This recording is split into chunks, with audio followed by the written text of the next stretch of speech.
प्रभु के वचनों में चलेंगे इस समय। Thank you Lord Jesus. आइए परमेश्वर के वचनों में चलें। इस समय हम बात कर रहे थे और एक महत्वपूर्ण विषय के बारे में, और बड़ा महत्वपूर्ण विषय था जो हम कलाम से सीख रहे थे कि परमेश्वर अपने वचनों में अपने लोगों से एक महत्वपूर्ण विषय के बारे में क्या कहता है। और वो विषय था, अगर आपको याद हो, हम लोग बात कर रहे थे आर्थिक स्वतंत्रता के विषय में, है ना। और आर्थिक स्वतंत्रता के विषय में बात करने के टाइम पर हम लोगों ने कुछ चीज़ों को देखा, कुछ चीज़ों को सीखा था। और वो बातें इस प्रकार से थी कि परमेश्वर हमसे क्या चाहता है, कि कैसे हम उस आज़ादी में आए, कैसे हम उस जगह पर आए जहाँ पर हमारे पास में बरकत हो। हालेलुया। और परमेश्वर के वचनों में हमने कुछ सिद्धांतों को देखा था, और मैंने आपसे पहले कहा था, एक बार फिर से कहना चाहूँगा, क्योंकि मेरे अंदाज से, मेरी समझ के अनुसार दो महत्वपूर्ण चीज़ें हैं जिसके क्षेत्रों में मनुष्य बड़ा स्ट्रगल करता है। और एक क्षेत्र है उसमें कि हमारे हेल्थ के विषय में, स्वास्थ्य के विषय में लोग लगातार उसमें चिंता में रहते हैं, परेशानी में रहते हैं, मुश्किलों में रहते हैं, समझ में नहीं आता कि कैसे उन चीज़ों को डील करें। और दूसरा है मनी मैटर, आर्थिक बातें। तो हम उन बातों को, और दोनों जुड़े हुए हैं, क्योंकि बीमार हो मनुष्य तो पैसा कम हो जाता है, और पैसा कम हो जाए या पैसा नहीं हो तो सोच सोच के मनुष्य बीमार हो जाता है। दोनों आपस में जुड़ी हुई चीज़ें हैं। और परमेश्वर की मर्जी है कि मनुष्य जो है वो आर्थिक स्वतंत्रता में रहे। आर्थिक स्वतंत्रता का मतलब है कि हमारे पास में, परमेश्वर का वचन कहता है, आवश्यकता के हर समय, मैं हमेशा प्रार्थना भी इसी प्रकार से करता हूँ कि हमारे पास में आवश्यकता से अधिक, आवश्यकता से पहले मौजूद रहे। उसे कहते हैं हमें आर्थिक स्वतंत्रता। मालूम है, हम सभी लोग जानते हैं, परमेश्वर का वचन मुझसे और आपसे कहता है, आ, एक उदाहरण मैं आपको देता हूँ। परमेश्वर का वचन मुझको और आपको बतलाता है कि 40 वर्ष तक, कितने वर्ष तक? 40 वर्ष। 40 वर्ष तक जो इज़राइल था, इज़राइल इज़राइल का के विषय में परमेश्वर का वचन कहता है कि इज़राइल के पास में भोजन की सामग्री जो थी, जो भोजन था, रोटी थी, जो बाइबल कहती है मुझसे आपसे कि वो परमेश्वर उनको आसमान से बरसा के देता था। और आसमान से जब उनको मिलता था, रोज सवेरे उनको मन्ना मिल जाता था आसमान से गिर करके। और इसको हम हमारी भाषा में अगर कहें आज के समय में, तो हमें कहना पड़ेगा कि निश्चित रूप से ये जो है, ये चमत्कार है, चमत्कार से कम नहीं है। और ये चमत्कार जो है परमेश्वर ने किया, प्रभु ने चमत्कार अद्भुत रीति से किया, लोगों को खिलाया, लोगों को, बाइबल कहती है कि उनकी चप्पलें भी घिसी नहीं थी। उनकी चप्पल, बाइबल कहती है 40 वर्ष तक एक ही जोड़ा पहन के चलते रहे। उनके कपड़े जो थे, बाइबल कहती है उनके कपड़े जो थे वो घिसे नहीं, खराब नहीं हुए, फटे नहीं। परमेश्वर का वचन जो हमको आपको बताता है कि 40 वर्ष तक परमेश्वर ने उनकी बड़ी अच्छी तरह से देखरेख की।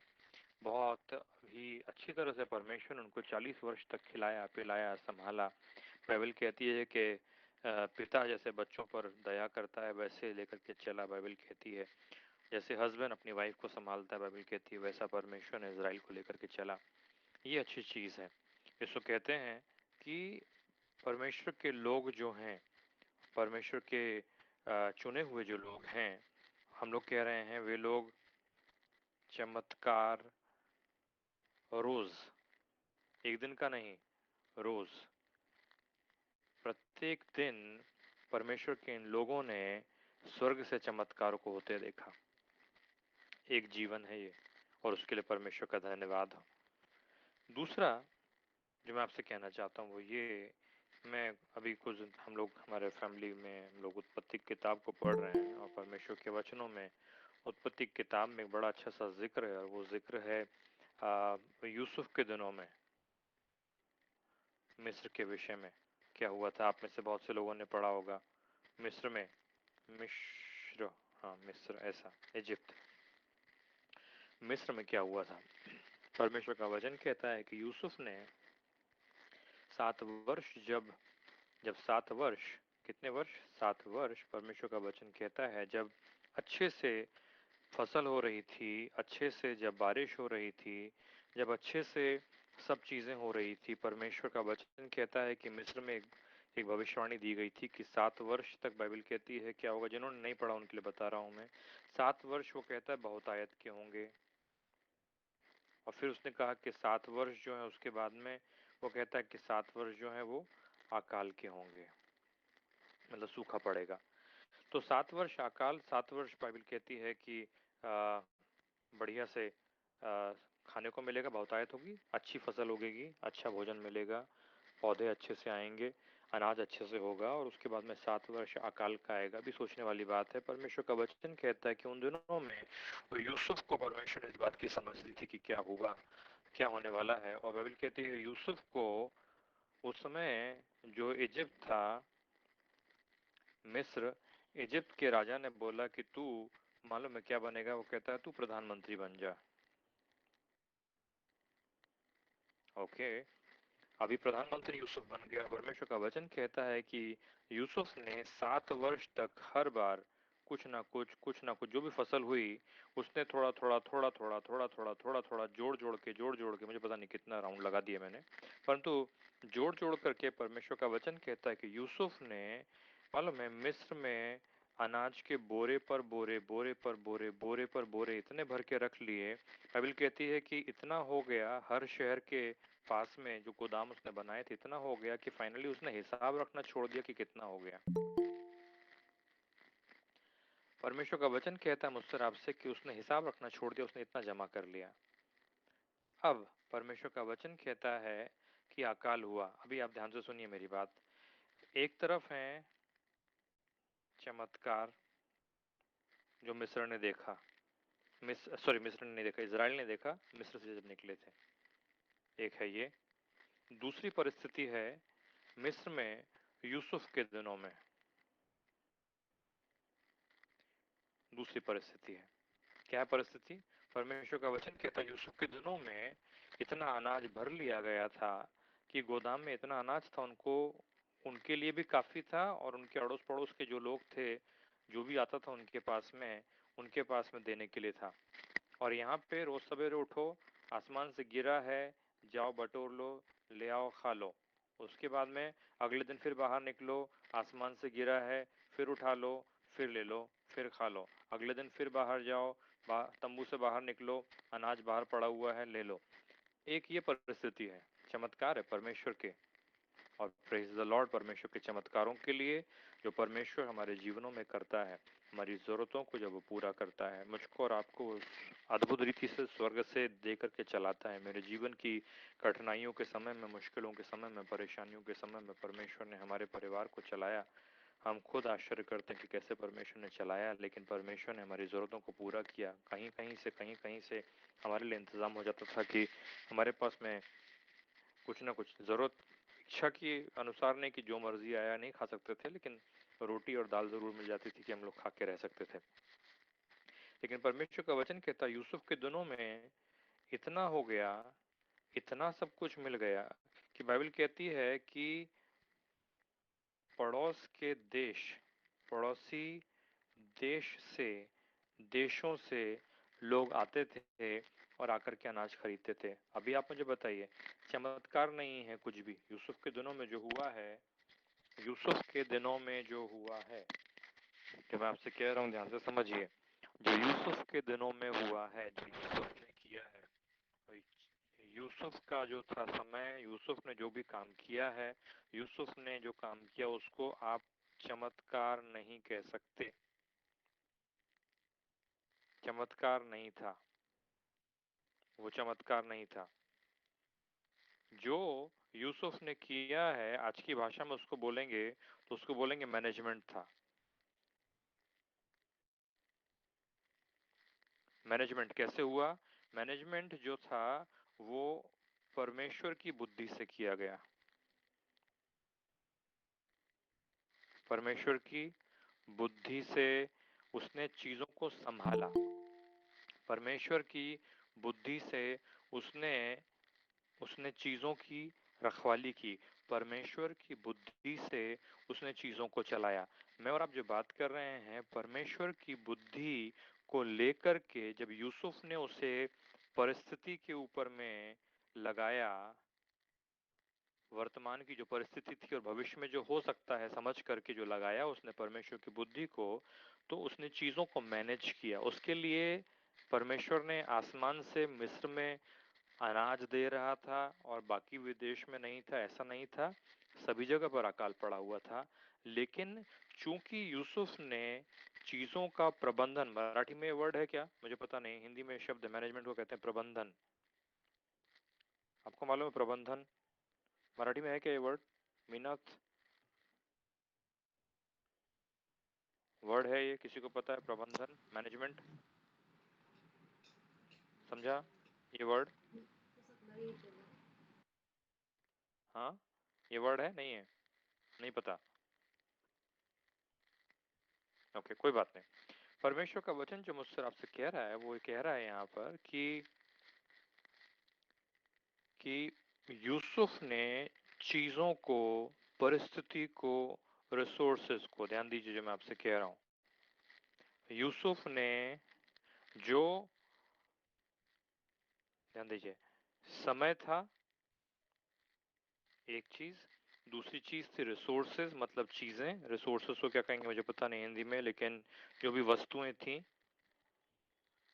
या सामान था या फसल थी, अनाज था, तेल था, जो भी था, है ना, समय और वस्तुएं, उसने इन दो चीजों को फेथफुली, विश्वास योग्यता से उसने सिर्फ मैनेज किया।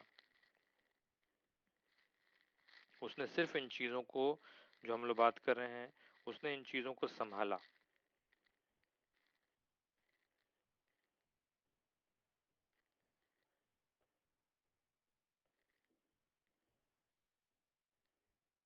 एक सेकेंड, कुछ प्रॉब्लम हो गया मुझसे फिर से।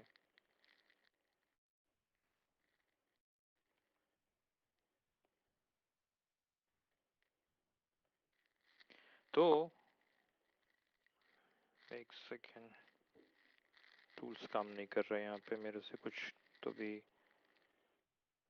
ओके,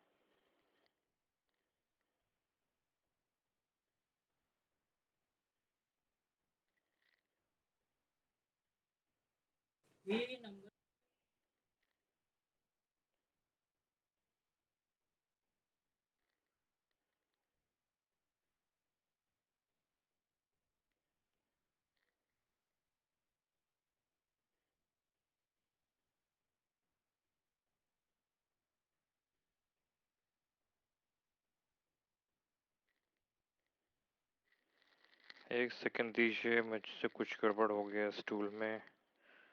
ओके, जाने देते हैं, इसमें कुछ प्रॉब्लम हो गया मुझसे, मैंने सेटिंग में गड़बड़ कर दिया। ओके, तो मैं और आप जो बात कर रहे थे वो बात ही इस प्रकार से थी कि परमेश्वर के वचनों में मुझे और आपको, हम लोग जो देख रहे थे वो ये कि मिस्र में परमेश्वर ने जो भी, मुझे पता नहीं आपको दिखेगा या नहीं दिखेगा, दिख रहा है? मिस्र में, मिस्र में जो था, मिस्र में जो था, मिस्र में परमेश्वर का वचन कहता है मुझसे और आपसे कि यूसुफ के दिनों में सिर्फ प्रबंधन था, चीजों को सिर्फ उसने मैनेज किया था, ठीक है, चीजों को संभाला था उसने, संभाला जो था चीजों को, समय को, रिसोर्सेस को, उसके द्वारा उसने बहुत आशीषों को पाया था। और दूसरी तरफ में मैं और आप देखते हैं परमेश्वर के वचनों में कि इज़राइल जो था, इज़राइल ने चमत्कार को पाया था। अभी आप मुझे बताइए दोनों में से किसके पास में ज्यादा आर्थिक स्वतंत्रता थी? आर्थिक स्वतंत्रता जिसके बारे में हम लोग बात कर रहे हैं, आर्थिक स्वतंत्रता उनके पास में ऐसी थी कि उनको बाहर निकल करके जो खाने को चाहिए वो मिल जाता था। उनको जो ज़रूरत थी, उनकी ज़रूरत की वस्तु उनको मिल जाती थी, उनको भूखा नहीं रहना पड़ता था और उनकी रोटी उनको मिल जाती थी। लेकिन यूसुफ के दिनों में, यूसुफ के दिनों में मिस्र में उसने इतना जमा कर लिया था कि उनके पास में रिकॉर्ड भी नहीं था कि कितना रखा हुआ है। जो मैं आपसे कह रहा हूँ वो ये कि जो बहुतायत थी वो मिस्र में उन 7 वर्षों में और उसके बाद में भी यूसुफ की अगुवाई में ज़्यादा थी, बजाय इसके कि इज़राइलियों के पास में जो थी, क्योंकि बाइबल कहती है इज़राइली लोग तो अगर रात में कुछ संभाल के रखेंगे भी तो अगले दिन खराब हो जाता था। रोज़ का उनको रोज़ ही मिलता था। और एक सिद्धांत है वहाँ पर, मैं सिद्धांत के बारे में बात नहीं कर रहा, लेकिन मैं जो बात कर रहा हूँ, यदि आप बात करें कि जमा है और कल क्या खाएंगे की चिंता नहीं करना है, तो यूसुफ ने ज़्यादा बेटर काम किया। वो आर्थिक स्वतंत्रता जो आई, जो यूसुफ के दिनों में आई, वो आर्थिक स्वतंत्रता मैं आपसे कह रहा हूँ कि वो आर्थिक स्वतंत्रता चमत वो आर्थिक स्वतंत्रता जो है वो चमत्कार वाली नहीं है। वो आर्थिक स्वतंत्रता जो है वो प्रबंधन वाली है या मैनेजमेंट वाली है, कि आप अपनी चीज़ों को, अपने समय को, अपने रिसोर्सेस को कैसे संभालते हैं और कैसे आप उनका इस्तेमाल करते हैं। Praise the Lord. सरल चीज़ है लेकिन समझने वाली है, क्योंकि परमेश्वर के लोग, हम लोगों ने कई बार परमेश्वर के ऊपर इतना ज़्यादा जोर डाल दिया कि परमेश्वर तू चमत्कार पे चमत्कार करके चला जा, और हम लोग हमारे रिसोर्सेज को ठीक से हैंडल नहीं करते। जो परमेश्वर ने दिया है उसका हम सही उपयोग नहीं करते, जिस तरह से हमको चलना चाहिए उस तरह से हम चलते नहीं। तो ये बड़ी गड़बड़ी वाली बात है। मैंने आपसे बात की थी और मैं आपको सिखा रहा था उस समय, अगर आपको याद हो, कि हमें कमाना चाहिए। कमाने के विषय में हमें कमाना चाहिए। मैं चाहे कितना भी कह लूँ ये कम होगा, हमें कमाना चाहिए। छोटा काम, बड़ा काम मेरे दर्जे का नहीं है। मैंने खुद अपने जीवन की टेस्टिमनी आपको देकर के बताया था कि मुझे कैसा काम मिला था और उसमें भी परमेश्वर की बरकत थी। कहीं न कहीं परमेश्वर की आशीष छिपी हुई थी। कमाना है हमको, ईमानदारी से कमाना है। और दूसरी चीज़ मैं आपसे कह रहा था सिद्धांत के बारे में और बात कर रहा था देने के विषय में। देने के विषय में, और याद रखिए जैसे मैंने आपसे कहा है, फिर से कह रहा हूँ एक बार, कि आप कैसे अपनी चीज़ों को मैनेज करते हैं, वो आपके जीवन में बड़ी ब्लेसिंग को लेकर के आता है। इसलिए आपके पास में संभालना आपको और मुझे सीखना अत्यंत आवश्यक है। ठीक है? हमें संभालना सीखना बहुत आवश्यक है। और देने के विषय में हम लोग बात कर रहे हैं, याद रखिए। और देना हमको और आपको चाहिए। हम लोग बात कर रहे थे कि परमेश्वर है जिसने आपको और मुझे देने के लिए ताकत दी है। परमेश्वर है जिसने मुझे और आपको देने के लिए बल दिया है ना? परमेश्वर का वचन मुझसे आपसे कहता है, पहला कोरिन्थियों के 4:7 में, फर्स्ट कोरिन्थियंस 4 उसका वचन 7 इस प्रकार से कहता है, क्योंकि तुझ में और दूसरे में कौन भेद करता है, और तेरे पास क्या है जो तूने नहीं पाया, और जबकि तूने, कुछ बाइबल में लिखा होगा ब्रैकेट में, दूसरे से पाया है। कहने का मतलब है कि हमें जो कुछ भी मिला है, हमारे पास जो कुछ भी है, हमने पाया है। ऐसा क्या है जो हमने पैदा किया होगा, हमको मिला है, हमारे पास में किसी व्यक्ति ने ला करके दिया है। और इसके लिए मैं और आप इस चीज़ को समझना चाहिए कि हमारे पास जो कुछ भी है वो हमारे परमेश्वर की ओर से बड़ी दया से मुझको और आपको मिला है, और मुझको और आपको इसीलिए देना सीखने की आवश्यकता है। इस बात की ज़रूरत है कि हम सीखें। क्यों मालूम है? क्योंकि मुझे और आपको यह जानना अत्यंत आवश्यक है कि हमारे पास में जो कुछ भी दिया गया है या हमने जो कुछ भी पाया है, वो सब कुछ मुझको और आपको हमारे परमेश्वर की ओर से मिला है। जो कुछ भी हमारे पास में है वो हमारे परमेश्वर की ओर से हमको मिला है। उसी ने मुझे और आपको दिया है, नहीं तो हमारे पास में कुछ नहीं होता। इवन देने की हमारे देने की जो क्षमता है, हमारे देने की क्षमता जो है, वो मुझको और आपको हमारे परमेश्वर की ओर से मिली है। अगर परमेश्वर हमें ना देगा तो हमारे पास में वो भी नहीं है। Praise the Lord. मैं आपको एक वचन बतलाता हूँ। चलिए दूसरा कोरिन्थियों में जाइए मेरे साथ में इस समय, और उसका 9वां अध्याय निकालिए और उसका 10वां वचन पढ़िए। यहाँ पे एक बड़ा सुंदर सा वचन है। वो कहता है यहाँ पे इस प्रकार से, अतः जो, सेकंड कोरिन्थियंस, दूसरा कोरिन्थियों 9 अध्याय और उसका 10वां वचन। मराठी में इस प्रकार से लिखा हुआ है, मैं पढ़ता हूँ। 9-10 बाइबल कहती है, जो पेरण्याला बी पुरवतो व खाण्याकरता अन्न पुरवतो, तो तुम्हाला बी पुरविल व ते बहुगुणित करील आणि तुमचा नीतिमत्वाचे फल वाढविल. है ना? धार्मिकता के विषय में हम सीख रहे थे और सीखेंगे भी। आज उसके बारे में बात नहीं कर रहा हूँ, लेकिन जो मैं कह रहा हूँ कि वही है जो बोने वाले को बीज देता है। किसान को बोने के लिए बीज वो देता है और वो कहता है वो खाने वाले को रोटी भी देता है या खाना भी देता है। वह बीज देता है बोने वाले को कि बो और उससे उत्पन्न करो, मतलब कमाने की क्षमता आपको देता है। वो कहता है खाने वाले को रोटी, आपके कंजम्पशन के लिए, आपकी आवश्यकता के लिए जो चाहिए वो भी हमारा परमेश्वर देता है। तो हमारे पास जो कुछ भी है सब कुछ हमारे परमेश्वर की ओर से आया है। Praise the Lord. परमेश्वर का वचन मुझसे आपसे कहता है, बहुत सुंदर रीति से मैंने पहले भी पढ़ा है और दोबारा आपको मैं पढ़वाता हूँ उस वचन को। भजन संहिता में 24वें अध्याय में, भजन संहिता 24 और उसका 1वां पहला वचन, फर्स्ट वर्स, बड़ा सुंदर वचन है, कभी मत भूलिएगा उसको। पृथ्वी व तिच्यावरील सर्व काही परमेश्वराचे आहे, जग व त्यात राहणारे परमेश्वराचे आहेत। पृथ्वी व तिच्यावरील सर्व काही, पृथ्वी और उसके ऊपर जो कुछ भी है परमेश्वर का है। जग व त्यात राहणारे परमेश्वराचे आहे, पृथ्वी और उस पर रहने वाले जो कुछ भी उसमें रहते हैं, वो कहता है सब कुछ परमेश्वर का है। तो मैं और आप जो हम इस बात को देख रहे हैं कि यदि सब कुछ परमेश्वर का है, यदि सब कुछ हमारे परमेश्वर की प्रॉपर्टी है, तो हम उसको क्या देंगे? ऐसा लगता है जैसे कि हमारे पिता का सब कुछ है और पिता की ही जेब से निकाल के हमने पिता के हाथ में दे दिया और कह रहे हैं कि हम दे रहे हैं। मैं आपको जो कह रहा हूँ वो ये कि याद रखिए, परमेश्वर की ओर से, हमने अभी हाल ही में देखा, परमेश्वर की ओर से आपको और मुझे कमाने की क्षमता मिली है। जाकर के मेहनत करके पैसा उत्पन्न करने की हमने देखा था, परमेश्वर ही है जिसने तुम्हारे हाथों को धन पैदा करने की सामर्थ्य दी है। तो परमेश्वर ने ही मुझे और आपको सब कुछ दिया है। तो हम करते क्या हैं? हम, हमारा देना जो है उसमें पहली चीज आप समझिए कि आप इस बात को कबूल कर रहे हैं या इस बात की आप घोषणा कर रहे हैं। क्या घोषणा कर रहे हैं? कि मेरे पास में जो कुछ भी है वह मुझे मेरे परमेश्वर की ओर से मिला है। Praise the Lord, hallelujah, hallelujah, आमेन।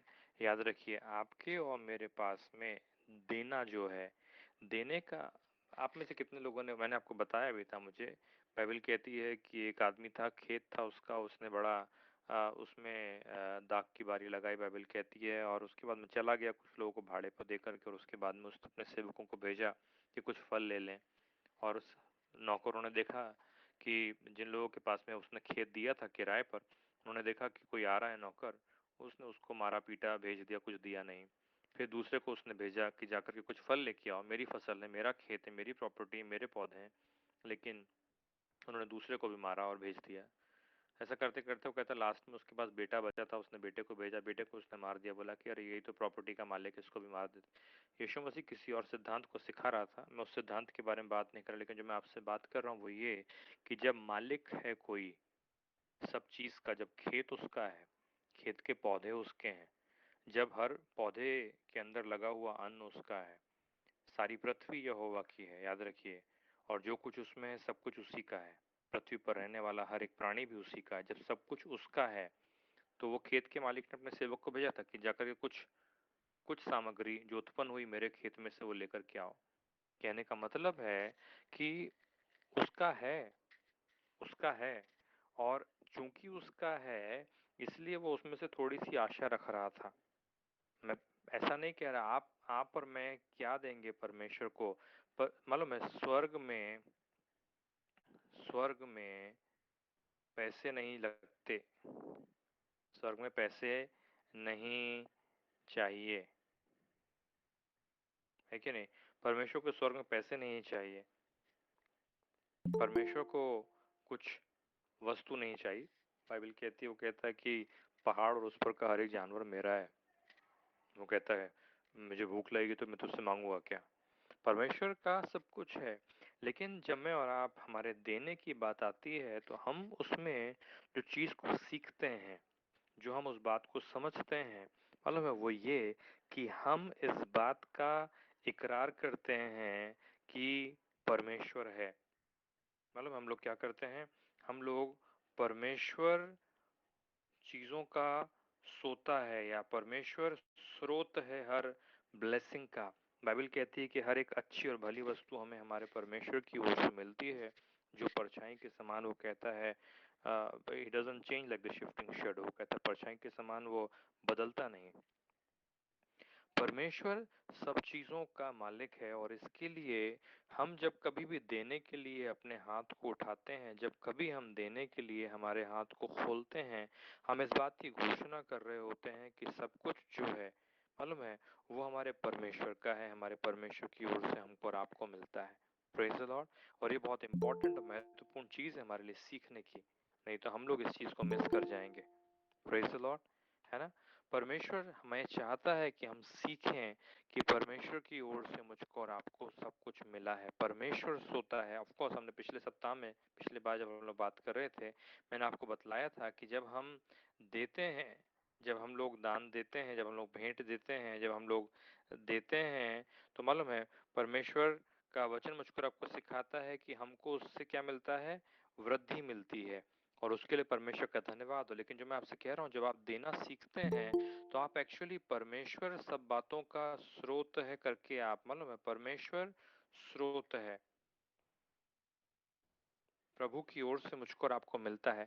इस बात की हम घोषणा करते हैं कि हे परमेश्वर, तेरी ही ओर से, तेरी ही ओर से मुझे और आपको सब कुछ मिलता है।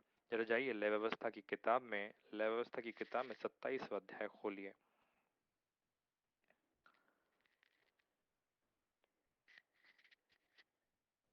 और यहाँ पे एक बड़ा अच्छा सा वचन है, 32वां, मैं पढ़ता हूँ, आप उसे अपनी अपनी बाइबल में मिलाइए।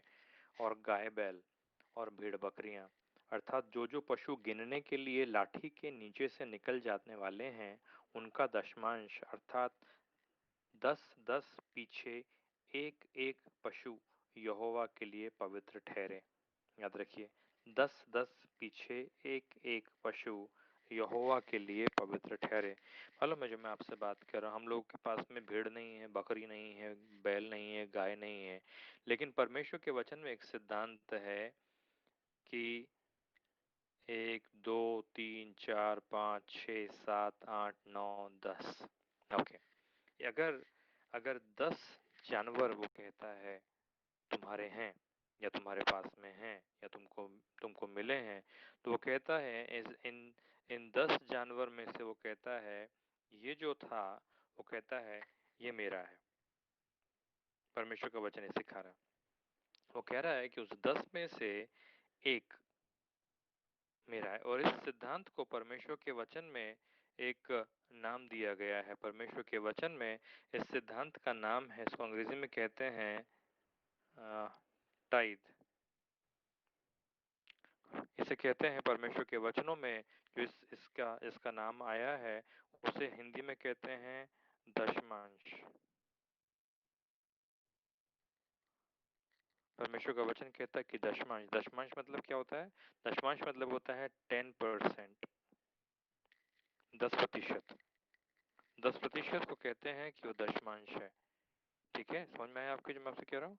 ओके, तो परमेश्वर का वचन जो मुझको आपको बतलाता है वो ये कि हमारे और आपके लिए परमेश्वर ने एक सिद्धांत ठहराया है, और सिद्धांत तो कहते हैं दशमांश का सिद्धांत। आप में से जो लोग जानते हैं, प्रेज द लॉर्ड, क्योंकि सिर्फ जानना काफी नहीं है, मानना का जरूरी है, उसका पालन करना जरूरी है, उसके उसको अमल में लाना आवश्यक है। जानने से नहीं होता, जानने के साथ साथ यदि हम उसे करें नहीं, तो बाइबल कहती है हम अपने आप को धोखा देते हैं।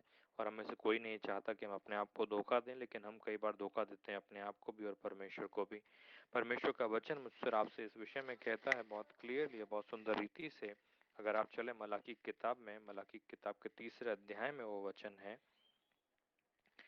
मलाकी की किताब में जाइए, आखिरी किताब है पुराने नियम की, मलाकी का 3rd चैप्टर में जाइए, और वहां पर 8वां वचन इस प्रकार से कहता है।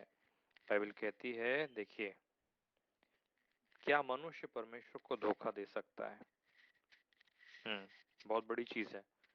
क्या मनुष्य परमेश्वर को धोखा दे सकता है? हम लोग बोलेंगे परमेश्वर को कैसे कोई धोखा दे सकता है? देखिए यहाँ पे क्या लिखा है, क्या मनुष्य परमेश्वर को धोखा दे सकता है? पर देखो, तुम मुझको धोखा देते हो। परमेश्वर कह रहा है मनुष्यों से, पर देखो तुम मुझको धोखा देते हो और तो भी पूछते हो हमने किस बात में तुझे लूटा है। और उसके बाद में लिखा है दशमांश और उठाने की भेंटों में।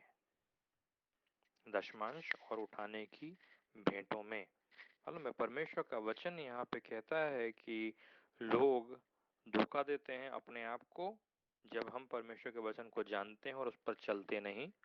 आपने पढ़ा है परमेश्वर के वचनों में याकूब की किताब में से। और यहाँ पे लिखा है कि मनुष्य जो है परमेश्वर को धोखा देता है। किस बारे में? वो कहता है दशमांश और दान के विषय में। जो मैं आपसे कह रहा हूँ वो ये सिद्धांत, आप मुझे ये मत बताइए कि परमेश्वर के वचनों में हम लोग तो अभी नए नियम में हैं, नया करार हमारे पास में है। नए करार में मुझे और आपको दशमांश की आज्ञा नहीं दी गई है और दुनिया भर की चीज़ें मैं आपको बतलाऊंगा। अगर आप थोड़ा पेशेंटली समझें इस बात को आने वाले समय में, तो मैं आपको बताऊंगा कि दशमांश से भी बढ़कर के देने के लिए परमेश्वर ने मुझको और आपको कहा है। मैं बात कर रहा हूँ अभी तो आपसे सिर्फ बेसिक चीज के बारे में। मैं तो आपसे समय बात कर रहा हूँ सिर्फ बहुत ही मामूली, बहुत ही बेसिक, बहुत ही फाउंडेशन की चीज के बारे में। मालूम है परमेश्वर ने ठहराया है 10%। 10% का अर्थ होता है, आप सबको जब मालूम है क्या होता है 10%। अगर आपके पास में 100 रुपए कमाई से आए हैं, 100 रुपए कहीं से कमाने से आए हैं, तो 10 रुपए जो है परमेश्वर का वचन चाहता है कि ये जो है ये आपका दशमांश है। तो बचा कितना? 90। परमेश्वर का वचन जो बताता है वो ये कि ये 90 जो है ये किसका है? ये मनुष्य का है। और ये वाला जो 10 रुपया है, ये 10 जो है ये प्रभु का है। ये 90 आपका तब है जब ये 10 पहले परमेश्वर का हो जाए, उसको कहते हैं प्रथम फल। दशमांश में भी जब आपको 100 रुपये मिले तो उसका पहला हिस्सा हम परमेश्वर को, मैं ये नहीं कह रहा कि आप डर के मारे दे दो। मैं आपको कभी पैसे देने के लिए मैंने कभी कहा नहीं, और ना ही मैंने, सिवाय वो जगह जब हम लोग ले रहे थे उस समय मैंने आपको इनकरेज किया देने के लिए। हमें जगह नहीं मिली। हम लोगों ने कहा भी कि जिन्हें बहुत से लोग जो भी लेना चाहते हैं आप ले सकते हैं वापस, और कुछ लोगों ने को हम देने भी पाए। लेकिन आने वाले समय में जब कभी ये परमेश्वर में मौका देगा जगह लेने के लिए, हम ज़रूर आपसे कहेंगे उस आवश्यकता के विषय में। लेकिन मैं जो आपसे कह रहा हूँ वो ये कि पैसे के विषय में मैंने आपसे ये नहीं कहा कि दो दो दो, परंतु मैं आपको जो बता रहा हूँ वह सिद्धांत ये है कि परमेश्वर के वचन का, यदि मैं आपको हर हर दूसरे महीने में यदि मैं आपको पैसे के बारे में सिखाऊं, तो मैं परमेश्वर के वचन के बाहर नहीं, परमेश्वर के वचन के भीतर आपको सिखा रहा हूँ, क्योंकि परमेश्वर के वचन में यह सिद्धांत है कि आप जो कुछ भी कमाते हैं, आपने जो कमाया ए, उसका पहला हिस्सा 10वां जो है, मैं यहाँ पे मार्क कर रहा हूँ बी, वो परमेश्वर को आपको देना है। और उसके बाद में 90 जो है ये सी पार्ट, ये आपका है, इसका आप उपयोग कर सकते हैं। Praise the Lord. और यदि हम नहीं करते तो परमेश्वर का वचन अभी हाल ही में हमने पढ़ा, यहाँ पे लिखा हुआ है, क्या मनुष्य परमेश्वर को धोखा दे सकता है? पर देखो तुम मुझको धोखा देते हो और तो भी पूछते हो हमने किस बात में तुझे लूटा है। दशमांश और उठाने की भेंटों में परमेश्वर कहता है कि दशमांश नहीं दिया। प्रियो, एक चीज को समझिए, एक चीज को समझिए कि जब आप परमेश्वर की आज्ञा के अनुसार, जब आप परमेश्वर के वचन के अनुसार, याद रखिए परमेश्वर ने आपको बनाया, पहली चीज। दूसरी चीज, परमेश्वर की ने आपके ब्रेन को इतनी क्षमता दी कि आप स्कूल जाकर के कुछ सीख पाते, या आईटीआई जाके कुछ सीख पाते, पेंटर, इलेक्ट्रिशियन, जो कुछ भी बन पाए आप, परमेश्वर ने आपको बुद्धि दी कि आप उतना सीख पाए। नंबर 3, परमेश्वर ने आपको वो नौकरी दी, या परमेश्वर ने आपको वो व्यवसाय दिया जिसमें आप हैं। नंबर 4, उसमें भी जब आपने मेहनत किया, कई लोग ऐसे हैं जो मेहनत करते हैं उनको उनका प्रतिफल नहीं मिलता, लेकिन आपने मेहनत की, परमेश्वर ने आपको प्रतिफल दिया। 4, परमेश्वर के वचनों में बहुत अच्छे से उसने कहा है कि परमेश्वर यहोवा ही है जिसने तुम्हें धन पैदा करने की सामर्थ्य दी है। तो जब परमेश्वर ने आपको इतना सब कुछ दिया है, तो आप उसे क्यों नहीं कहेंगे कि हे प्रभु, हे मेरे परमेश्वर, तू ही मेरे सारी चीज़ों का स्रोता है। मेरी सारी चीज़ों का जो मिलना है उसका मूल स्रोत मूल स्रोत परमेश्वर है। मालूम है संसार के लोगों के लिए जब कभी आप अभी ऑफिस में कभी बात हो जाए कि 10% चर्च को देते हैं या कभी इस तरह उनके लिए 10% बोले तो बहुत बड़ा लगता है। एक ज़माने में जब मैं प्रभु को नहीं जानता था और प्रभु में आया और उसके बाद में जब मैंने सीखा इस चीज़ को परमेश्वर के वचनों से 10% देने के विषय में बड़ा लगता था। जो मैं आपसे कह रहा हूँ वो ये कि हम इसलिए दिल में स्ट्रगल करते हैं क्योंकि कई बार लगता है कि हमने कमाया। अरे मैं आपको बतलाऊं, अगर परमेश्वर आपको बोले कि जो तूने कमाया ना वो 100% मेरा है, लाके मुझे दे दे, तो भी वो गलत नहीं होगा।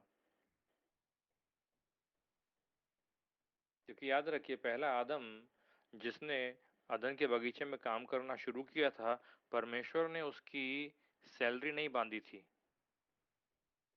और जो कुछ कर रहा था उसकी मेहनत का पूरा जो काम जो भी उसका प्रतिफल था वो सब कुछ परमेश्वर को जा रहा था। क्यों? क्योंकि परमेश्वर के बगीचे की मेंटेनेंस हो रही थी, लेकिन सैलरी मिल रही थी कि आदम को परमेश्वर ने क्या सैलरी दी थी कि तेरा डेली का आदम तेरा रोज का हफ्ता जो है या रोज का तेरा जो सैलरी है जो तेरा मिलेगा 500 रुपये दूंगा रोज काम करेगा। तो ऐसा तो कुछ ठहराया नहीं था परमेश्वर ने। सब कुछ सब कुछ जो था वह सब कुछ बिल्कुल ऐसा था कि वो काम करेगा, लेकिन ज़रूरी नहीं था कि उसको कुछ सैलरी मिलने वाली है, कुछ पैसा मिलने वाला है। उसका 100% जो परमेश्वर के पास जा रहा था। मैं जो आपसे कह रहा हूँ परमेश्वर ग्रेशियस है, जो मुझसे और आपसे कह रहा है ऐसे 10% जो है वो परमेश्वर को देना है। और इसको ऐसा नियम बना कर के अगर आपको ये लगता है कि जो मैं आपसे कह रहा हूँ वो बोझ बोझ लग रहा है आपको, यदि आपको बर्डन लगता है, तो इसका मतलब है कि कहीं न कहीं हमारे हृदय में गड़बड़ी है। मैं आपको दोष लगाने के लिए नहीं कह रहा हूँ, लेकिन मैं आपको सिर्फ सच्चाई से रूबरू करवाना चाहता हूँ कि यदि परमेश्वर के नाम से 10% देने को हमें बुरा लगता है, तो कहीं न कहीं वो चोर हमारे अंदर घर कर गया है। कहीं न कहीं हमने लालच को अपने अंदर में स्थान दे दिया है कि जब परमेश्वर ने बहुत क्लियरली बोला है कि 90 तेरा है और ये 10 जो है ये मेरा है। ये पहला फर्स्ट, ये जो है 90, ये सेकंड दूसरा भाग है। ये सेकंड भाग है।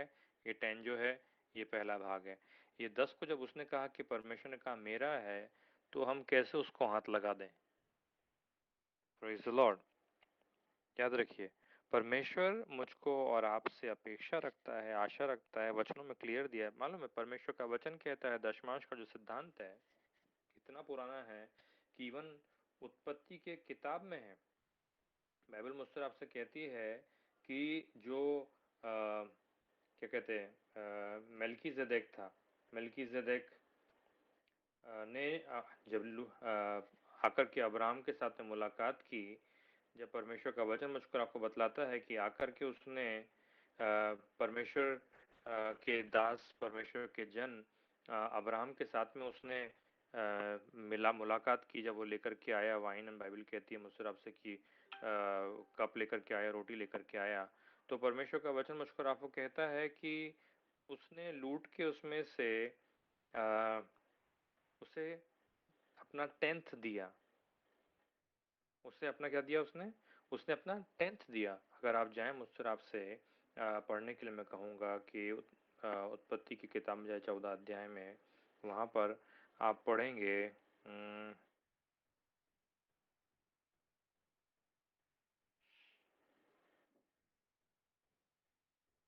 मलकीसेदेक, हाँ ओके, 14 अध्याय उत्पत्ति और उसमें यहाँ पर मैं पढ़ रहा हूँ 18 से आगे। तब शालेम का राजा मलकीसेदेक जो परम प्रधान ईश्वर का याजक था, रोटी और दाखमधु ले आया और उसने अब्राम को ये आशीर्वाद दिया, परम प्रधान ईश्वर की ओर से जो आकाश और पृथ्वी का अधिकारी है, तू धन्य हो और धन्य है परम प्रधान ईश्वर जिसने तेरे द्रोहियों को तेरे वश में कर दिया। अभी ध्यान से सुनिए। तब अब्राम ने उसको सब वस्तुओं का दशमांश दिया।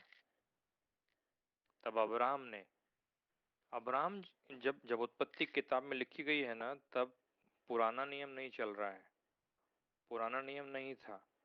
तब तक तो कोई नियम भी नहीं लगा था, जूना करार नहीं था।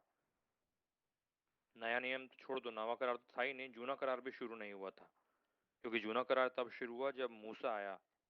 जब मूसा आया इस धरती के ऊपर में और आकर के उसने परमेश्वर से मुलाकात किया, परमेश्वर ने उससे मुलाकात किया, परमेश्वर ने अपने आप को उसे प्रकट किया। और जब वो पर्वत के ऊपर गया और वहां से 10 आज्ञाओं को लेकर के उतरा और परमेश्वर ने नियम विधियों को सिखाया, उस पल से आगे जूना करार लगा। उत्पत्ति किताब जब हम लोग अब्राहम के बारे में पढ़ रहे हैं यहाँ पे, तब तो जूना करार नहीं था। मतलब वो अनुग्रह का समय था, जिसके विषय में बाइबल मुझसे आपसे कहती है इस प्रकार से कि परमेश्वर का वचन मुझसे आपसे कहती है इस प्रकार से कि एक समय ऐसा था, एक वक्त ऐसा था जब पाप था इस संसार में, लेकिन पाप वॉज नॉट अकाउंटेड फॉर, उसका हिसाब नहीं लिया गया। पाप था इस संसार में, लेकिन उसके विषय में परमेश्वर ने क्रेडिट नहीं किया लोगों के अकाउंट में। वो पुराना नियम के बारे में नहीं, पुराने से भी पहले के बारे में हम लोग बात कर रहे हैं। और उस समय में बाइबल कहती है अनुग्रह का ही समय था, क्योंकि पाप का हिसाब नहीं लिया जा रहा था।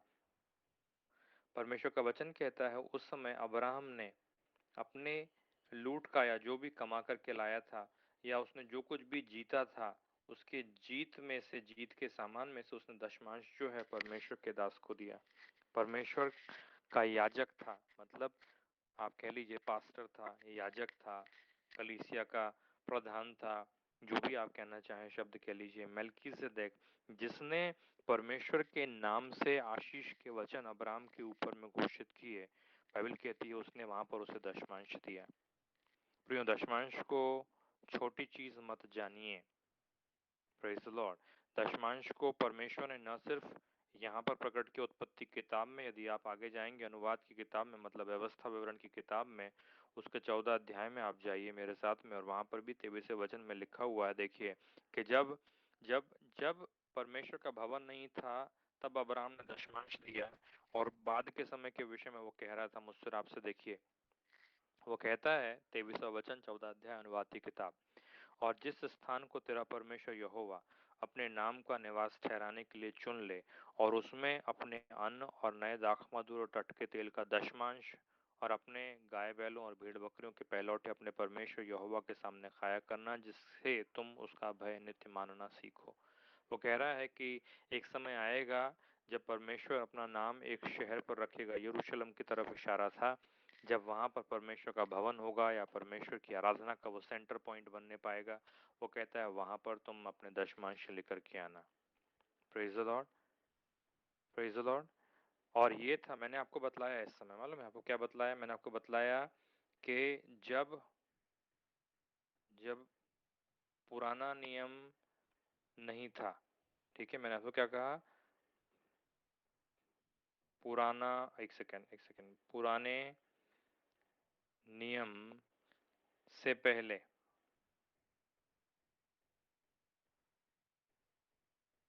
दशमांश का जिक्र है। फिर मैंने आपको बताया कि पुराने नियम में मूसा के समय, मैंने अभी हाल ही में जो पढ़ा आपके सामने व्यवस्था विवरण की किताब से, अनुवाद की किताब से 14:23 में, वहां पर भी दशमांश का जिक्र है। एक और जगह हम लोग चलेंगे, पहला कोरिन्थियों में जाइए मेरे साथ में, कोरिन्थी का रास पहला पत्र, और उसमें 16 अध्याय में जाइए। अभी यहाँ पे देखिए नया नियम आ गया, ठीक है, नया नियम। अभी नया नियम में देखिए 16 अध्याय दूसरा वचन, सप्ताह के पहले दिन तुम में से हर एक अपनी आमदनी के अनुसार कुछ अपने पास रख छोड़ा करे, कि मेरे आने पर चंदा न करना पड़े। परमेश्वर का वचन कहता है मुझसे आपसे कि अपनी आमदनी के अनुसार, मालूम है दशमांश क्या है? दशमांश मालूम है क्या है? दशमांश एक्चुअली जो है वो, अगर अगर मान लीजिए मेरे पास में 500 रुपए हैं, इसका दशमांश हुआ 50 रुपए। यदि किसी के पास 100 रुपए हैं, उसका दशमांश हुआ 10 रुपया। किसी के पास में 200 रुपए हैं, उसका दशमांश हुआ 20। किसी के पास में 2000 रुपए हैं, उसका दशमांश हुआ 200 रुपये, 10%। परमेश्वर ने एक ऐसा नियम ठहराया है कि ये नहीं बोल सकते कि परमेश्वर ऐसा नहीं बोला कि एक समय जब मैं प्रभु में नहीं था तब लोग बोलते थे सोने का बिल्ली बना के दान करना पड़ेगा यदि बिल्ली तुमसे मर गई तो। अभी सोने का बिल्ली कैसे बनाएगा? सोने सोने का भाव चल रहा है 50,000 रुपये शायद, मेरे ख्याल से 55,000 रुपये, बड़ा महंगा चल रहा है सोना। सोने की बिल्ली कैसे बनाएगा? वो जमाने में राजा महाराजा थे तो 1 किलो का बिल्ली बना के दे सकते थे, सोने का 1 किलो। लेकिन आज के जमाने में 1 किलो क्या 1 ग्राम लेने को जाएगा तो 55,000 बनाने का मेकिंग भी, और एक ग्राम में वो बोलेगा बिल्ली नहीं बन सकती। कहने का मतलब है बर्डन था। गरीब आदमी लाएगा तो लाएगा कैसे? अमीर आदमी आसान नियम ठहराया जिसमें चाहे अमीर हो चाहे गरीब हो, चाहे अगर आपके पास में 1 रुपया है तो उसका 10 पैसा भाव। परमेश्वर ने एक ऐसा नियम बनाया है, ऐसा सिद्धांत बनाया है, उतना सुंदर है कि देने वाले के लिए चाहे कोई भी क्यों ना हो, उसकी कीमत उसको उतनी ही महसूस होती है जितनी गरीब को और जितनी अमीर को, दोनों को एक समान। उसमें कोई फर्क नहीं है। Praise the Lord, praise the Lord. याद रखिए, तो मैं जो आपसे कह रहा हूँ वो ये कि प्रियो, दशमांश जो है परमेश्वर के वचन में एक अच्छा सिद्धांत है, और इसे आप समझिए, इसे आप सीखिए। जो लोगों को, जो आप में से जो लोग काम करते हैं, आप लोग जो व्यवसाय करते हैं, आप लोग जो कुछ भी परमेश्वर के द्वारा दिया गया क्षमता है, रिसोर्स है, आपके हाथ की कला है, आपको जो कुछ भी बनता है, चाहे आप दिन भर का काम करके 100 रुपये कमाते हो या दिन भर का काम करके 1,000 रुपये कमाते हो, चाहे आपको महीने में 500 रुपये मिलता हो या महीने में 5,000 रुपये मिलता हो, फर्क नहीं पड़ता। मैं जो आपसे कह रहा हूँ वो ये कि परमेश्वर के द्वारा ठहराया गया एक सिद्धांत है। वो ये है कि आपके पास जो प्रॉफिट आया है, जो लोग कमाते हैं नौकरी के द्वारा, उनके पास तो सीधा सीधा सैलरी है। लेकिन जो लोग मेहनत करके हैं बिजनेस के अंदर में, आपने लगाया होगा, हो सकता है 5,000 रुपये लगाया होगा, तब आपको 7,000 रुपये मिलेगा।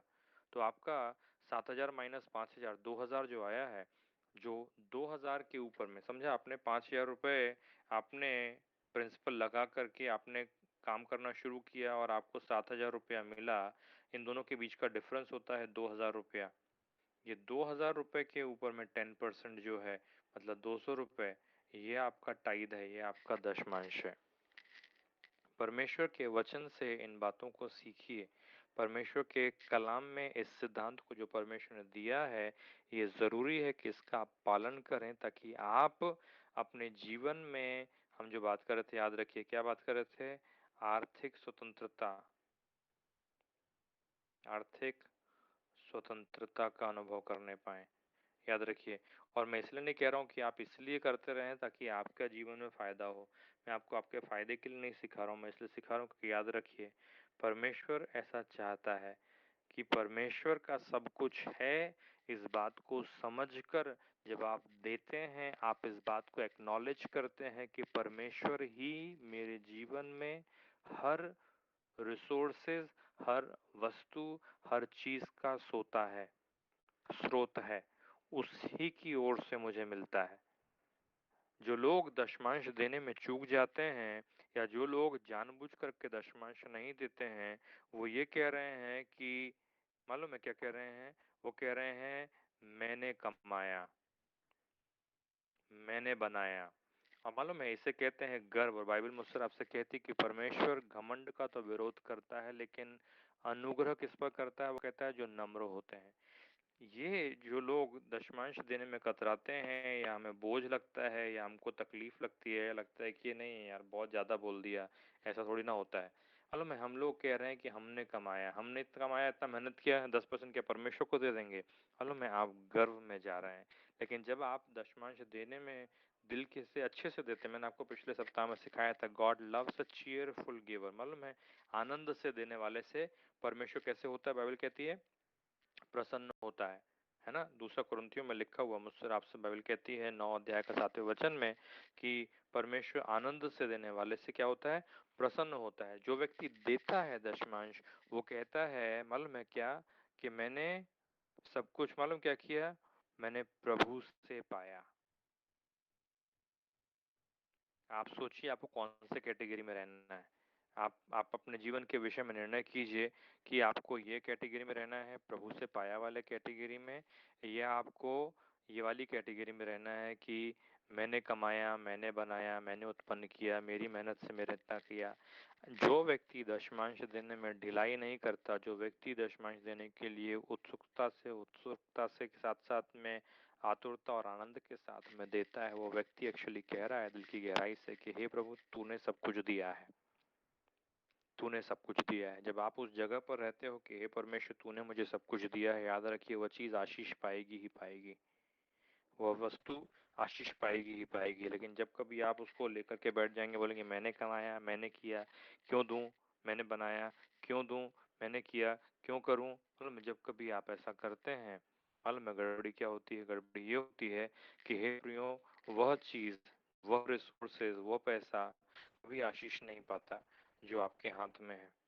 और परमेश्वर के वचनों में बहुत सारी बातें उसके विषय में, मैं आपको उसके बारे में आज नहीं बता रहा हूँ, लेकिन जो मैं आपसे कहना चाहता हूँ वो ये है संक्षिप्त में इस समय कि हे प्रियो, दशमांश जो है परमेश्वर की ओर से ठहराया गया सिद्धांत है, और मैंने आपको बतलाया है पहले ही से, और वो ये है कि चीजों को मैनेज करना, कैसे हम चीजों को संभालेंगे, उसमें आशीष है। और चमत्कार परमेश्वर देता है, उसके लिए धन्यवाद, लेकिन परमेश्वर चाहता है कि हम क्या बनने पाए? अच्छे भंडारी। हिंदी में शब्द है, मैंने आपको सिखाया था उसके बारे में भी। अच्छे भंडारीपन, अच्छी तरह से मैनेज करने वाले हम बने, परमेश्वर ये चाहता है। और अच्छी तरह से हम चीज़ों को मैनेज करें, जब परमेश्वर ऐसा चाहता है तो उसके लिए ज़रूरी है कि हमारे पास जो कुछ भी है उसको हम ठीक ढंग से चला सकें, इस्तेमाल कर सकें, उपयोग में ला सकें। क्या चाहिए उसके लिए? उसके लिए चाहिए ये, मैंने आपसे कहा है कि हम सीखें इस सिद्धांत को, जिसे कहते हैं टाइद, जिसे कहते हैं दशमांश। दशमांश मतलब 10% आपकी आमदनी का, चाहे वो थोड़ा हो, चाहे वो बहुत हो, चाहे जितना भी हो, जो आपका नेट प्रॉफिट है उसका 10% परमेश्वर ने कहा है कि उसको हमें देना चाहिए। क्यों देना चाहिए? क्योंकि जब कभी हम उस 10% को देते हैं, हम मालूम है क्या कह रहे हैं? हम कह रहे हैं हमारे दान या हमारे भेंट के द्वारा, जो भी शब्द उपयोग में लाएं, एक्चुअली भेंट ज़्यादा अप्रोप्रिएट है। मैंने आमोस सिंह को बड़े अच्छे से इस विषय में बोलते हुए सुना, कई साल पहले वो यहाँ पर मुंबई में आए थे। वो कहता है दान, दान बोले दान तो भिखारी को देते हैं, भेंट जो है वो राजा को दी जाती है। तो जो भेंट है, वो भेंट बहुत इम्पोर्टेंट चीज़। जब आप भेंट देते हैं, परमेश्वर आपको क्या करता है? बढ़ाता है। परमेश्वर आपको वृद्धि देता है, आपको ग्रोथ मिलती है। लेकिन जब आप देते हैं, मालूम है आप क्या कर रहे हैं? आप कह रहे हैं कि प्रभु जो है, प्रभु मेरा क्या है? स्रोत है। प्रभु मेरा स्रोत है। तो इसके लिए हे प्रियो, मालूम है आपको, शैतान आपको बार बार उकसाएगा कि क्या ज़रूरत है, ये रहने देना, ये महीने में, अगले महीने में दे देना, ये साल क्या करने का, अगले साल में दे देने का।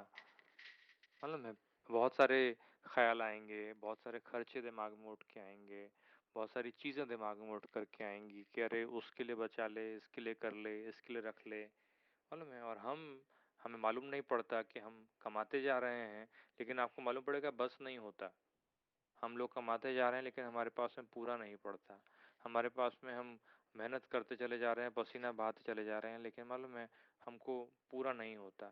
मालूम है पूरा तब होता है जब हम परमेश्वर से आशीष पाते हैं। परमेश्वर का वचन कहता है कि वो विधवा महिला जिसके पास में खाने को सिर्फ एक टाइम का खाना बचा था, जब परमेश्वर की ओर से उसने आशीष पाई, तो बाइबल कहती है मालूम है क्या, कि उसके पास में कभी कोई चीज़ की कमी घटी नहीं हुई, उसका सब कुछ पूरा हो गया, बाइबल सिखाती है। और मालूम है पूरी पृथ्वी के आप मालिक हो जाओ, पूरी पृथ्वी के आप मालिक हो जाओ। आदम और हव्वा हो गए थे, सारी पृथ्वी का मालिक वही था। इस धरती के ऊपर के हर प्लॉट की रजिस्ट्री के ऊपर में एक ही आदमी का नाम था, आदम और हव्वा उसकी बीवी का। इस पूरी पृथ्वी के आप मालिक हो जाओ, लेकिन फिर भी मालूम है जब परमेश्वर की आशीष नहीं होती तो उसने कहा कि तू अपने माथे के पसीने से की रोटी खाएगा। वो कहता तू मेहनत करेगा, तू श्रम करेगा, लेकिन पृथ्वी जो है वो ऊंट कटारे ही उगाएगी, तेरे को तेरे मेहनत के अनुसार प्रतिफल नहीं मिलेगा। लेकिन जब परमेश्वर की आशीष हमारी चीज़ों पर होती है, जब हमारे आटे पर, जब हमारे तेल पर परमेश्वर की आशीष होती है, तो हमारे पास बहुतायत होती है।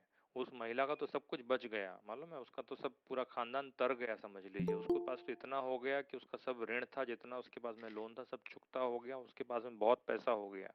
परमेश्वर की आशीष जब हमारे जीवन की कमाई पर, हमारे रिसोर्सेस पर आती है, तो वो बहुतायत उत्पन्न करती है, बढ़ोतरी को उत्पन्न करती है। और यदि ना हो परमेश्वर की आशीष तो हम चाहे कितना भी कर लें, मेहनत पसीना बहाएं, खून बहा दें, लेकिन पृथ्वी बाइबल कहती है मालूम है कांटे ही उगाएगी। और कई बार हमें ऐसा महसूस होता है कि हम इतनी मेहनत करते हैं लेकिन फल नहीं मिलता, इतना हमने किया लेकिन हमें फल नहीं मिलता। हे प्रियो, मैं आपको एक सिद्धांत, शैतान अटैक करता है, वो एक अलग एरिया है, लेकिन कई बार शैतान के अटैक किए बगैर मालूम है हम लोगों ने ही उसको मौका दिया है, उसको सिंहासन डाल के दिया है, गद्दी वद्दी लगा के उसके ऊपर में हमने स्पंज स्पंज की गद्दी लगा कर एक पानी का गिलास भी रखा है कि बैठे यहाँ पे और पी। मालूम है क्या किया है हमने? हमने उसको मौका दिया है कि उसको जो मन में आए वो करे। क्यों? क्योंकि हमने मैनेजमेंट चीजों का ठीक सीखा नहीं। परमेश्वर ने जो सिद्धांत को ठहराया है हमारे लिए कि हम कैसे उन रिसोर्सेस का उपयोग करें जो परमेश्वर ने हमको दिए हैं, उसे हमने सीखा नहीं। परमेश्वर का वचन मैं आपको यही कह रहा हूँ, मालूम है आप में से जो लोग दशमांश नहीं देते हैं, आप लोग बहुत बार डिफिकल्टी को पाए अपने जीवन में।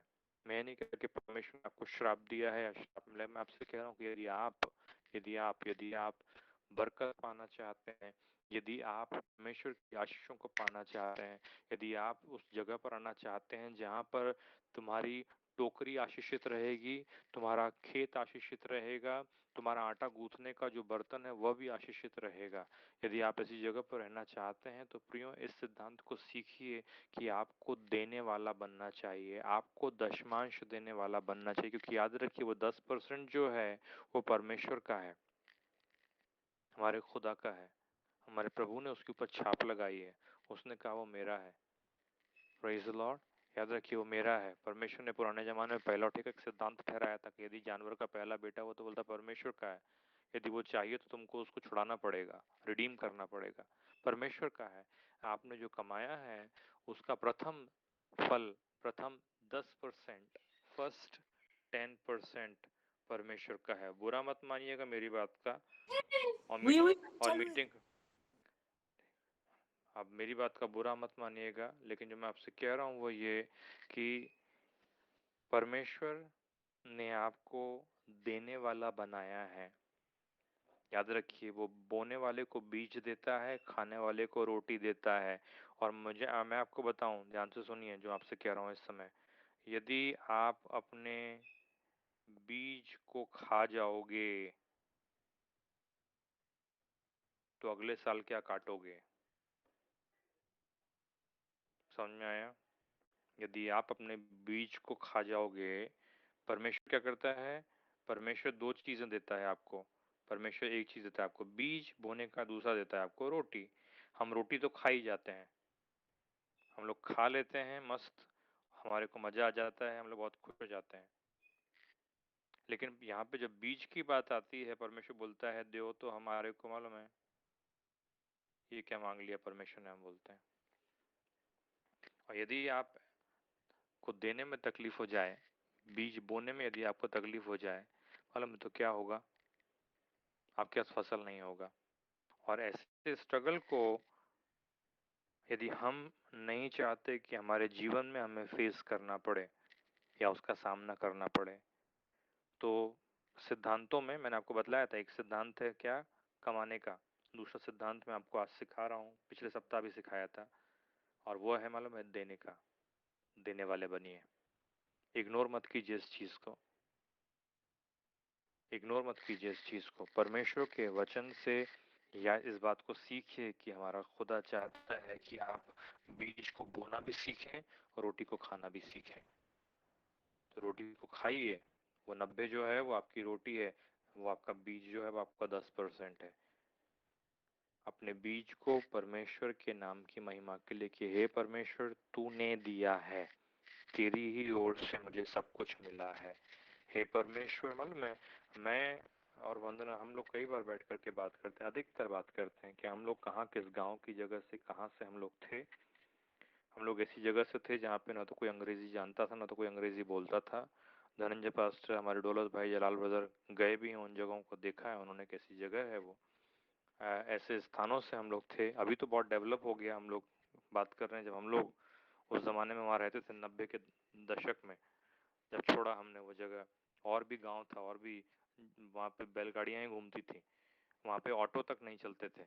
सिटी में बस नहीं थी। ज़्यादा से ज़्यादा तांगा चलता था और आदमी वाला रिक्शा चलता था, जो आदमी साइकिल जैसा रिक्शा चलाता है। छोटी सी जगह थी और जहाँ से वरना है उस गांव में तो वो भी सब नहीं था। मैं जो आपसे पूरे पूरे पूरे दिन भर में सिर्फ 2 या 3 ट्रेन रुकती थी, जबकि वो हमारा जगह जो था वो मुंबई से चेन्नई, अपना दिल्ली से चेन्नई के हाईवे पर था। जब मैं आपसे कह रहा हूँ उस छोटी सी जगह से हम लोग कई बार खुद आश्चर्य करते हैं कि परमेश्वर हम कहाँ से इतने बड़े शहर मुंबई में आ गए और कहाँ से इस जगह में हम लोग सेटल हो गए और कहाँ से हमने इतनी आशीष पाई। मालूम है क्या है? परमेश्वर की ब्लेसिंग है। जो कुछ मिला है हमारे परमेश्वर की ओर से मिला है, उसने दिया है। प्रियो में मेरे जैसी आप में से बहुत से लोगों की टेस्टिमनी होगी, गवाही होगी कि कैसी कैसी जगह से आप उठ करके इस जगह तक पहुंच गए। क्यों? क्योंकि परमेश्वर ने आपको यहाँ पर लेकर के आया। सब बातों का मूल, हर भली और अच्छी आशीषों का सोता हमारा प्रभु है, याद रखिए। मुड़ करके देखिए उन बातों को, उस गड्ढे को देखिए जहाँ से परमेश्वर ने खोद करके आपको निकाला है। मालूम है, उस दलदल की तरफ देखिए जहाँ पर हम फंसे हुए थे, जहाँ से हमारे परमेश्वर ने हमको बाहर निकाला है। और आज हमें जब इतनी आशीषें दी हैं तो हम कैसे उनको पकड़ के बैठ जाएं और बोलें कि मैंने कमाया, मैंने बनाया, मैंने उत्पन्न किया, मैंने मेहनत की, मैंने ये किया, मैंने वो किया। याद रखिए सब कुछ, मालूम है, एक एक सेकंड लगता है, 1 सेकंड लगता है लोगों के जीवन जाने के लिए। आप में से बहुत से लोगों को पता है, एक आदमी ऐसे ही बहुत होशियार बन गया था। वो कहता है कि मेरे खेत में बड़ी बड़ी अच्छी फसल हुई है, मेरे पास रखने की जगह नहीं है, बहुत हुआ है, क्या करूँगा? वो कहता है मैं सब कुछ, मेरा जो पुराना गोडाउन है उसको तोड़ूंगा, बड़ा बड़ा बनाऊंगा और सब कुछ भर के कहूँगा अपने आप से कि हे मेरे प्राण आनंद कर, क्योंकि बहुत पाया है, बहुत मिला है, मजा आ गया। और बाइबल कहती है, हे मूर्ख, आज ही रात तेरा प्राण तुझसे ले लिया जाएगा। प्रियो, आपको न सिर्फ बीज देता है, न सिर्फ आपको रोटी देता है, बल्कि आपको आपके हाथ का प्रतिफल एंजॉय करने की सामर्थ्य देता है कि आपने जो कमाया है उसका लुत्फ, उसका आनंद आप उठा सकें। कि जो रोटी आपने कमा करके घर में लाए हैं, आटा बना करके आपकी पत्नी ने आपके जो रोटी बना के आपकी थाली में रखी है, उसको खा सकें और आपके पेट में जाके वो डाइजेस्ट हो सके और आपको बल मिल सके, वह भी ताकत आपको परमेश्वर की ओर से मिली है। सोच करके देखिए, हर चीज हमारे खुदा की ओर से मिली है। तो हम क्यों ना धन्यवाद के साथ उसके सामने आकर के उसे बड़े आनंद से अपनी भेंट दें, अपना दशमांश दें और कहें कि हे परमेश्वर, सब बातों का स्रोत तू है, सब चीजें मुझे तेरी ही ओर से मिली है, तू ही है जिसने मुझे सब कुछ बड़ी भरपूरी से दिया है। प्रियो, ऐसा माइंड सेट रखें। Praise the Lord. समझ में आया जो मैं आपसे कह रहा हूँ? ऐसी सोच रखें। और जब आप ऐसी सोच रखेंगे तो परमेश्वर से आशीषों पर आशीषें ही आप पाते चले जाएंगे। आर्थिक स्वतंत्रता में आने के इस सिद्धांत का नाम है देना, भेंट देना परमेश्वर के नाम में। इसे सीखिए, इस पर अमल कीजिए और परमेश्वर आप में से प्रत्येक को बहुतायत से आशीषित करें।